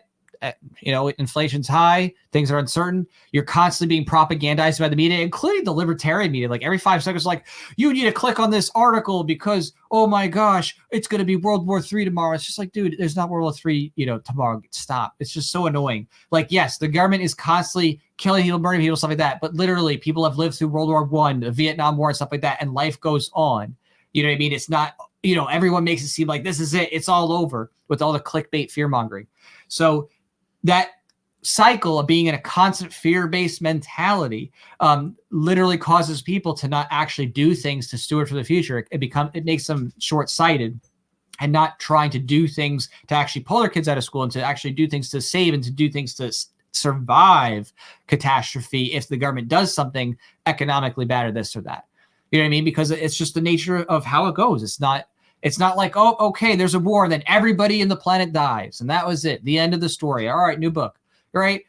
People survive bubonic plague. They survive all kinds of crazy stuff. Yes, lots of people die, but do you want to survive? Well, the question is, how did they survive? Oh, right. You don't want to live in fear. You want to actually be one of the people who survived. And how did they do it? They focused on building things and providing value in the market. And, this idea of a parallel economy, where you actually still try to build things despite there being taxation and all these regulations, and you still try to grow and trade with other human beings voluntarily, your property or your labor. And I think that's what I'm just seeing if you're going to forget again. I know. That's You're so tired. You're so tired. All these breads and circuses. Well, hopefully that helped the person who commented all these breads and circuses. Oh, what do you mean? Trump ends all the wars. No, he didn't. Speaking of bread and circuses, let's take a look at this bread and circus right now. What's it at? All right, we got 178 for Trump, 99 for Harris. What's that going to be? This still boggles my mind. Oh, actually, look at that. That's a little nicer spread. Kamala's, if you look at that, before Kamala's a little higher, I think. So I was thinking Trump might get closer to 60% in Florida, but that spread between Kamala and Donald is pretty significant. So good. So if you see what I'm saying, it's like it almost suggests that maybe people are putting in support for third party stuff. Maybe that's a little RFK, maybe it's a little Libertarian Party stuff going on there. But just that Kamala's not that high is itself a good sign for Florida, that people aren't that crazy. Yep, definitely. You know what I mean? Definitely. And I would say there's also this idea of some people are just celebrating and just feeling like, oh, they have to vote one way or another for their just survival. And they are also people who would identify as ANCAPs or agorists or anarchists or what have you. And, they are building their lives. They have families. They're peaceful parents. Their kids aren't in government schools or other compulsory schooling systems, even if it's private or homeschools that are compulsory. because the key is really just not having a compulsory environment that makes your kids, used to being just obedient to whatever authority figure is in the room. So, are you obedient to my authority figure? Well, that's by choice. Is it by choice? It's give and take. Give and take. All I know is that this reminds me of I was actually just debating Kinsella online again. We're talking about co-ownership. That's really property. funny you say that. He said this to me so many times. I was just debating Steven Kinsella online again. Oh, Yeah, because it's just because he was posting it with Liquid Zulu, he's great. I don't know what he's doing right now, but he put together this great series, and Liquid Zulu and I both agree that ownership can only be unitary, that co-ownership is literally a performative contradiction. It's farce. So we're both trying to like hammer that into Steven Kinsella, because it's like, come on, Kinsella. Well, I get it. He's a lawyer. He's like, well, you could create a legal fiction. I'm a lawyer. And I came back with some arguments as well. Okay, but you could still form through contract and a clear definition of some entity. But it wouldn't be each person labeled ownership. You know Correct. What I'm saying? Yeah, right. You can have You're creating a singular entity to enable you to say we have unity ownership, when in reality it's multiple people. Multiple people who could have use or access, but it would not be ownership. Some sort that's of an important legal voting distinction. rights or whatever, depending on however their contract was laid out for that fiction. Because there's all kinds of different processes and it's all kinds of different right. It's just you can't have a co-ownership but... contract because that would be invalid. Just like you can't have a slavery contract, that would be an invalid contract. Right. There it is. That's murder contract. Yes, a murder contract. I want to be killed without my consent. Invalid contract. Consent. Right. It's murder. So you can't contract for murder. It can't be upheld in a libertarian norm because it's an unethical act. You can't contract to do something which is an unethical act violative of someone's consent. You can contract to kill, but it's not murder. Yes, it would have to be. Say, hey, you can kill me at any time. I don't know why you would say that, but.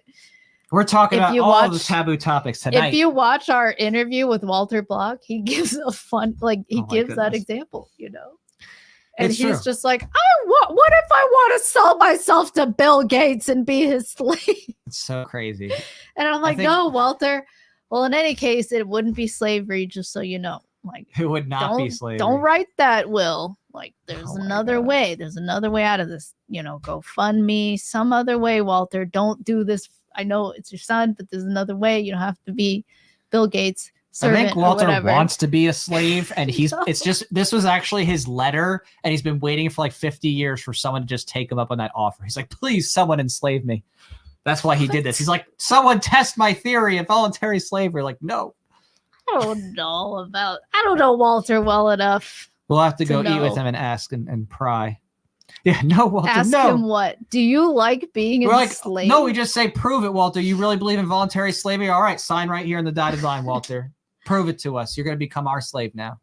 He's like, no. Oh, okay. He would be like, you're not Bill Gates rich. You can't save my son. He has cancer. We'll pretend. We'll be his Bill Gates, and we'll inject him with love. So anyway, exactly. Definitions matter. Murder has a definition. Rape. Does. Ownership is a definition. The common thing is consent. If you consent, statism as a definition. It can no longer be murder or rape. If you consent. Right. Consent is the difference. Yeah. It's the difference between putting it in and pulling it out. So speaking of putting it in and pulling it out, could someone pull us out of this? Could we just like let go of having president for a year? Wouldn't that be great? Let's just be like, yeah, let's skip this one, guys. We don't need one. We're good. We'll just kind of let things go. We can just handle things without that. We're good. In fact, we could skip Congress as well. That'll be a good win.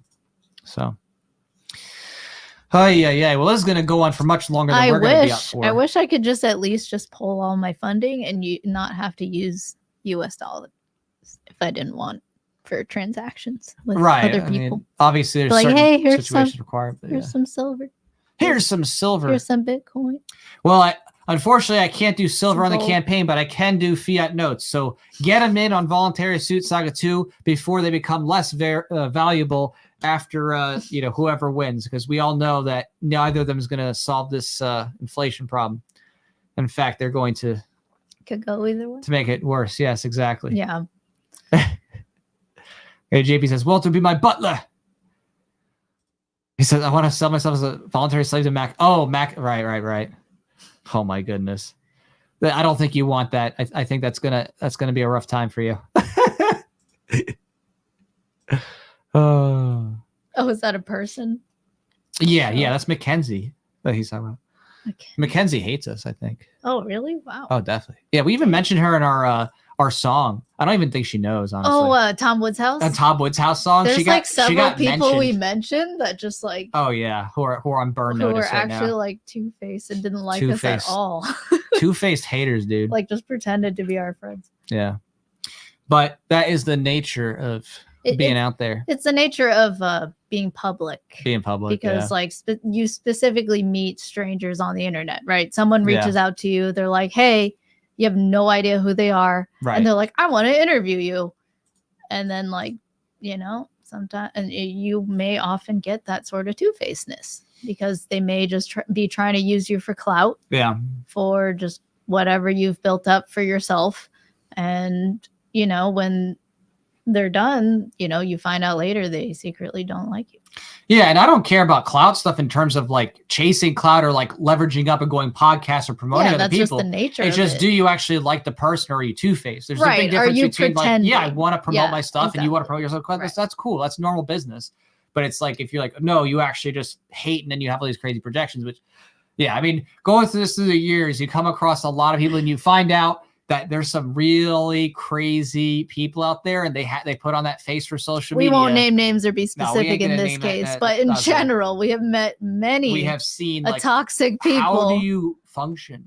Yeah. Yeah. Who just, they have double standards, they're hypocrites and they sell out. They put on the face for the internet and then you see behind the scenes and it's just train wreck. Yeah. Yeah. And definitely. As you can see here behind us is Godzilla. That's the only train wreck we got right now. Oh, and Rippaverse stuff. Oh yeah, Rippaverse down there too. We got that. I got new Rippaverse stuff. Some of my figures over there. Yeah. Speaking of which, I got to do this plug. I'm sorry, I have to do this plug. But we did just see Godzilla G-1 for the fourth time. The extended. Yeah, was it all interviews? So I thought they were gonna have extra scenes. No, I thought they was gonna have extra scenes in the main movie, but it was actually just like the director and the VFX head, giving some talks before and after the movie, which was cool. The only part that was tough was my dad was like, he's getting old there. It's hitting that point, and nobody's ever told me how hard this would be because you see it out there, but you never know until you experience it. But having to deal with an elderly parent. And like having to start to take care of that, it's tough stuff. So he was like literally on his phone. He's like, I gotta text somebody like that. His notifications were all the way up, and I heard his messages coming in. I'm like, oh my goodness. It wasn't a crowded theater. Unfortunately, it wasn't like 3 or 4 people. A brand new movie and a crowded theater, because otherwise we would have been like, oh my gosh. But like, Dad, turn off the phone.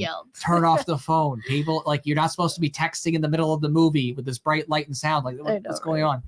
So, but needless to say, the movie was still great. And Godzilla -1, G-1 is my favorite movie of all time now. Go see it if you haven't. It's in theaters, maybe still. I don't know. We got but it was amazing. A black and blue figure, the classic look. The classic and then this is not the movie, but it's gold.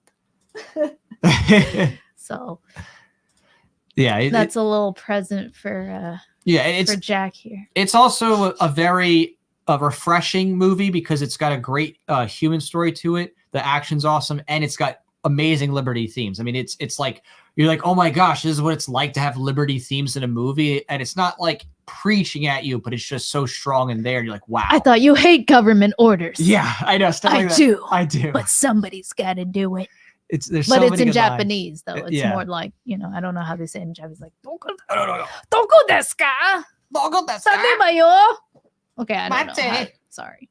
I don't know how to speak Japanese there. I could look it up on Google Translate. This is why the Japanese actually did the rape of Nanking, is because of Chinese people trying to do weeb voices.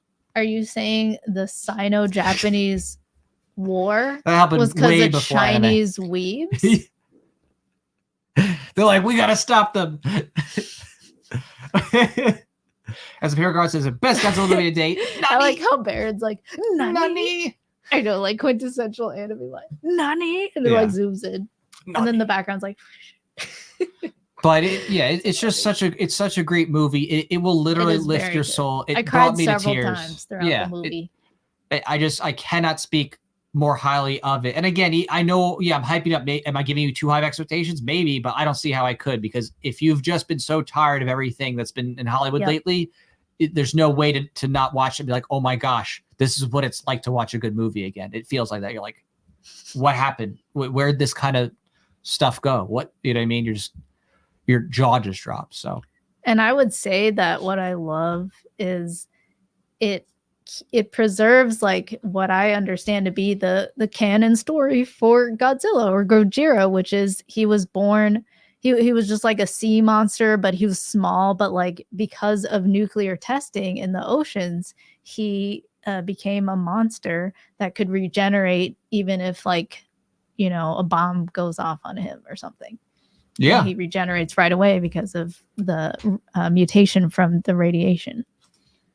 So yeah, I mean, it's got all the classic themes of Godzilla. It's got a great Godzilla body. I mean, look at that body. Look at it. It's just amazing. Well, they gave it a unique look, which is so cool. I've come to find that, okay, that is pretty neat about the Gojira fandom, is like any director who takes on writing that story and then trying to create a new looking Godzilla, like Shin Godzilla, for example, they kind of give it a new life. I just like if they really keep to the original story, at least, even if they like, you know, change who the human protagonist characters are and the time and stuff like that, or try to, you know, create a timeline, which is really cool.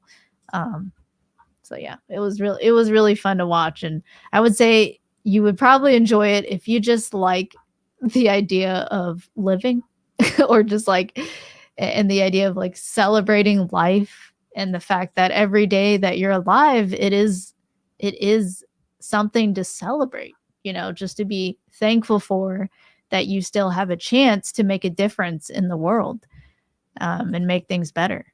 So it's a really good theme, and it speaks to what used to be the predominant culture at the time in Japan, which was of collectivism, like totally just sacrificing yourself, killing yourself for the collective, for the broader Japanese people, you know, or your country, or rather government, you know, and really just going against that culture and saying, no, we should live, we should value life, and we should help each other live.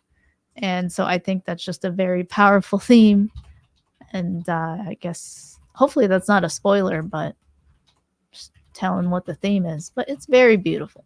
It's so beautiful. And yeah, we watched it in black and white. We watched it. I prefer personally, you know, in color. You can see that beautiful energy. Oh yeah, the blue. But it is really cool to see in black and white too. Like watching it both, it's enjoyable. It's got, you know, different pros and cons of both. But I think the colors they called the black and white color, but the one that's in color, you know. Yeah, right. Kind of full color. Yeah. I think the black and white gives it this feel of like, oh, this really brings you back to that wartime, that era, because they did a really good job with the scene setting. It really made you feel like, and from the clothing and how everything was in post-war Japan, really made you, you know, feel like you're almost there. And when it's in black and white, it gives it that like classic, I don't know, 40s feel. Yeah, like a 40s, 50s movie potentially. I mean, obviously 50s started as some color, but yeah, maybe 40s. Yeah, Ike Moon 30s. Right there.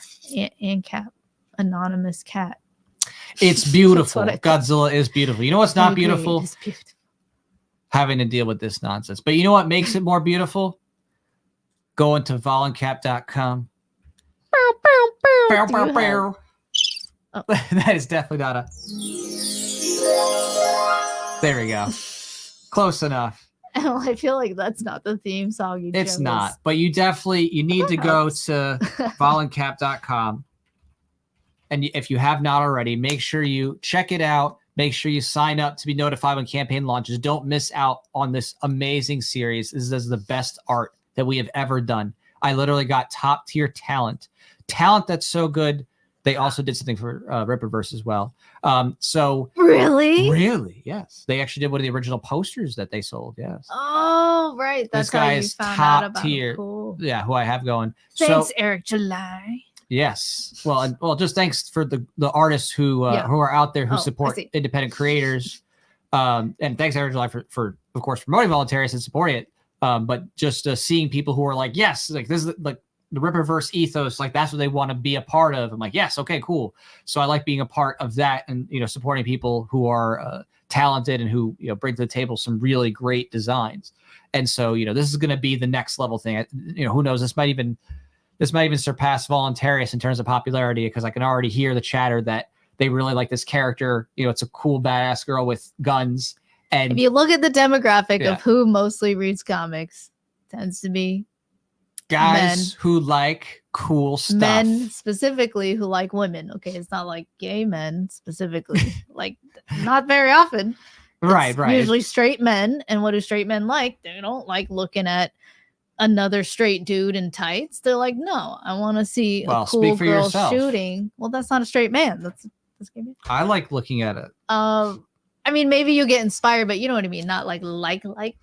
Look at those cheeks. Are those not super Liberty cheeks? Yeah, but you're not like turned on. No, not personally, but it is kind of, exactly. I like Epic. I like exactly. But whereas with the girl, there's the attraction. And so most guys who are straight men are comic readers. And why was Yaira so popular compared to Isom? I don't know. Just saying, there's demographics.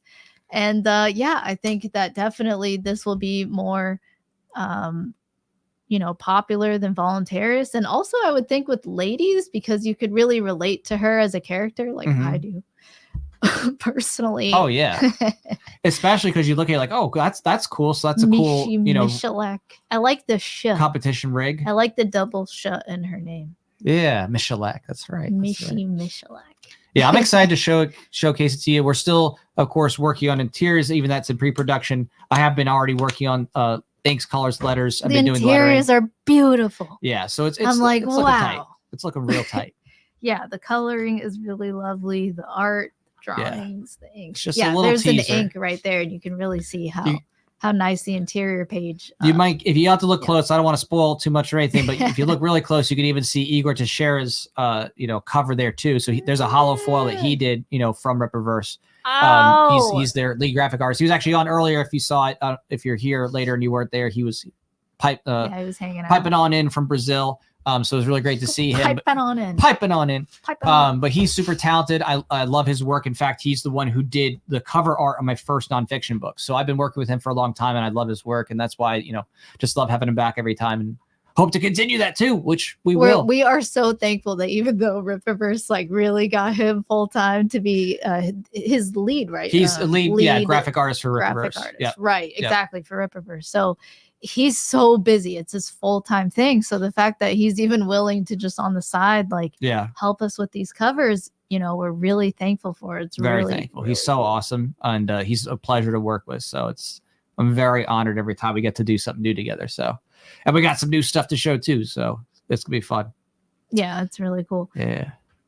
It says, is her name a Stan Lee alliteration? No. Well, are you saying Mishi Michalak? Is a Stan Lee? You're saying? Oh wait, I'm trying to think. Are you saying Stan Lee an alliteration of his name, or just like that he employed alliteration for characters? Oh. And so, because I didn't actually think of Stan Lee as him using alliteration when I made the character's name. Now. I based it off of something more personal to me that I won't say because it's top secret. So I see.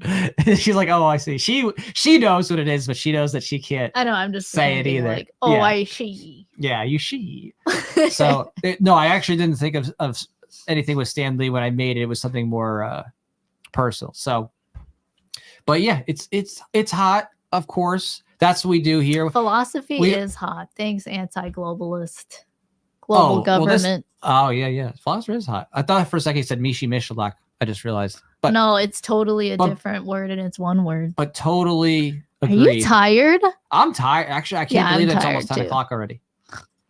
Stan Lee, the man. All right. There's all these people hanging out. What are you guys doing? Are you guys watching? Are they debating? They Well- should totally be debating and like as the votes come in. Well, I was gonna say we'll take one quick last peep here because we got to wrap it out. I actually have to go drive to the airport. Obviously it's just kind of fun to see what the statists are all doing with their time and what they're plotting here. So as you can see here, I was curious, especially for our hometown. Yeah, what's let's Florida? go by the states. Florida's got I wanna 95% actually see. in. Obviously Trump was going to win. That's Trump country, no doubt there. But the spread is actually pretty There are impressive. so many flags, though. As much Yeah. as there are Harris signs, there's way more Trump flags. Like, Well, when you look at this, I mean, the 6-4 is pretty Around crazy. And I would say the in-betweens too, like your non-voters and your independents are probably not Kamala people, if you know what I mean. Florida has definitely taken a conservative to libertarian shift in the past several can we years. see more for the? Yeah, what do you want to I say? want to see. You just tell me the name. On the top right, could you Okay. show more Yeah. for Florida? In the very top right for president, can you show more? Here? Yeah, because I want to see like Chase Oliver if he got anything and what that breakdown was.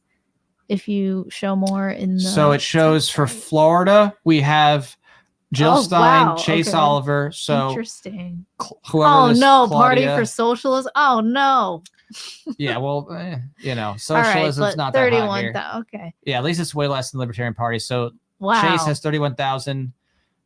Jill Yeah. Stein's a little bit higher number. I see then that. You really Constitution have to Party. be a celebrity to really break through into the millions. Right, If but- you're talking about a federal election, you're like, okay, you gotta like somehow get famous enough for millions of people to Mhm. know who you are. I would say I don't know what the American Solidarity Party is. I don't I've even care. never heard of the last three. Yeah. Oh, I've I've heard heard of of no, I know Constitution, Constitution Party. I know but I Constitution. haven't heard of the second or Yeah, the- Constitution would be like between third Trump to and last. Libertarian. It'd be in between where Trump Yeah. and Libertarian is. But yeah, it's an interesting makeup. It's a very interesting makeup. I don't know that most of these would go to Kamala, which is good, but Yeah, and notice how total they don't even hit 1 million. Like who? if you look at all the votes that aren't Democrat or Republican, Oh yeah, it's just it's on the very response tiny of many comparatively. It's people very being tiny. like, "Oh my gosh, how dare you? You voted for this person Mhm. that should have gone to, Kamala or Donald." But, one, usually it doesn't even make up a significant amount to really even make a difference either way, assuming all those would have gone to either person. And then Mhm. secondly, some people would have just not voted for all, none of the above, like literally like what happened at the Libertarian National Convention. Some people were like, Mhm. none of the above. But just the point is like, to just assume one way or the other that this individual person, their vote would have then gone to either Democrats or Republican is silly. Like they may have just not voted at all. So, and frankly, the point of what we were saying before is just ask yourself, like, how preoccupied are you with trying to get people to vote a certain way to the point where you're willing to just like shame them and say that their way of trying to move liberty forward is wrong and that your way of voting for Donald Trump is the only way to save America, which is insane because there's so many levels and ways to fight tyranny. And like I said, decentralized and anonymous, in my opinion, is the most powerful. Instead of like a target on your back and being like, look at us, It's also interesting to note that Yeah. there's 6 million Trump, 4.6 Kamala in Florida, but in the state of Florida, there's over 17 million adults. Wow. So it's just a good So, reminder that it's like, as much 6 as this is going to million, come in, and of course there's going to be some who can't, do whatever. There's still kind of a large swath of people who are so tired of this nonsense. And we're two of them, you know what I mean? We're two of those people I'm who are tired of who are being not counted. taxed And we inflated hate to everything that's going on. You know what I mean? Yes, So, and forced to fund tyranny, forced to fund the indoctrination of the next generation of Americans. It's really infuriating. yeah. So if you're gonna cry about something, don't cry if Donald Trump wins or Mm. Kamala Harris. You should be crying that you're paying over 50% in taxation and inflation and you're just enslaved. And so Definitely. just help us spread the message of property rights and try to create that yourself. You you can definitely try to do that every day, the best you can. I know everyone has a different situation, living under different governments, but I believe you can find a way to be more free. Definitely. And that's what we want to do here. That's why we promote what we do. We promote the ways that we do outreach. We promote others who are doing good work as well. So we thank everybody who's been a part of that and who continues to help grow that parallel economy and that cultural shift. Because obviously it is having an impact. Thanks for being here. It is having an impact because those people see us as being needed to pander to. Right now, their pandering, in my opinion, is just not genuine. It's not material. It's not substantial, but they do recognize, oh my gosh, I got to do something to try to capture some of these people because it's that significant. It's true. So that is a true part of that there is this idea that the anti-state, libertarian, anti-authoritarian, ANCAP voluntarist, Javier Milei kind of mindset is getting that popularity. So what is the order of winning that is colloquial or common? It's like first they ignore you, then they laugh at you, right? Then they tickle your butthole, and they win, or then you win, and then they try to fight you. Then they fight you, then you win, yeah. Right, and then you win. So I think at this point we have, I guess there's kind of this, where does pandering go in those phases? It's kind of in between. They're not necessarily pandering is different. They ignore you, they laugh at you, then they pander to you. And right, I feel like you need to put pander to you. Then they start pandering. And then they're like, crap, we got to fight you now because you're getting too much power. Right. Then they fight you. Hopefully you win. Well, just real quick, just want to say one major shout out here to High Society Drum Labs. Thank you so much for your generous support. It says Powerful Moment Liberty Prime. I still don't know. He never confirmed or denied if it's the Liberty Prime that we're used to seeing here.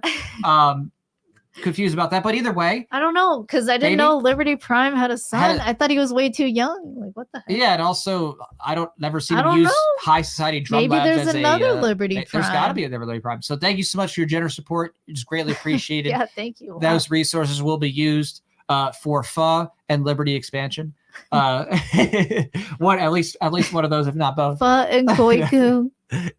But yeah, no, thank you so much, and thank you to everyone else who participated, hung out with us, and basically it's been just really fun. Threw some support out this way, and in terms of encouragement and joining with us in our various fun, creative things and ways of trying to reach people. So yeah, definitely. And please check out the comic series. There's all kinds of perks. You can get $1 digital. You can have an ad in it and be part of this great community of people who really value liberty. And then there's also perks for if you really do enjoy comics and print comics and holofoil comics. You can really see all these different ones. And especially if you're new, I would recommend the catch-up package so that you can get the Origins one. It's this awesome, you were holding it up earlier, it's over there, this trade paperback where you get 6 issues all in one. Just this beautiful in your hand, if you like to read and you like pictures like I do. You can read that, and then you also get Suit Saga 1 and then the latest issue, which is Suit Saga 2. So that's a great one. It's a winning way to join. And then if for some reason you don't like Indiegogo, you can also check out Fund My Comic, which is another way that you can support and look at the perks over there. We just don't have the ad spot over there. So yeah, just thanks so much for your time. Hope you check it out and that you really enjoy what we're bringing with the comic universe, which is ANCAP Comics, so far Voluntarius and VolunCap. That's true. Really and no matter what happens tonight, you could still win in the morning by knowing that your Voluntarius comics are coming to you. We will ship them to you with some great messages and some great people to check out too, who are sponsors, who are in the parallel economy. He has a sweatshop. It's called One Woman, His Wife. Well, that's true. She is, and he's like, go. When people talk about Chinese sweatshops, they're actually talking about pho. I work a very hard. Just kidding. It's very hard. Wait, what? I work a hard order, with you. Oh, yeah. I'm like, I've let up a little bit in recent times, but before I used to make her grind. I'm like, nope, you got to keep going. But we'll see. And then you found that love is the way. That love will change the world and a respect of individual body and property rights. All right, everyone. We'll end it that way. Thanks so much for hanging out. Take care, everybody. Stay awesome and stay principled. And we'll see what happens come tomorrow or maybe next week with the way that this, third world show is going to go, as I'm sure it will, considering what's happening. So take care.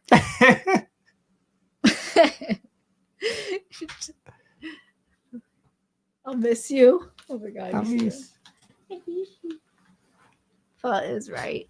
Pha The is guy right. who games a lot, true. Don't you want to take Venezuelan migrants?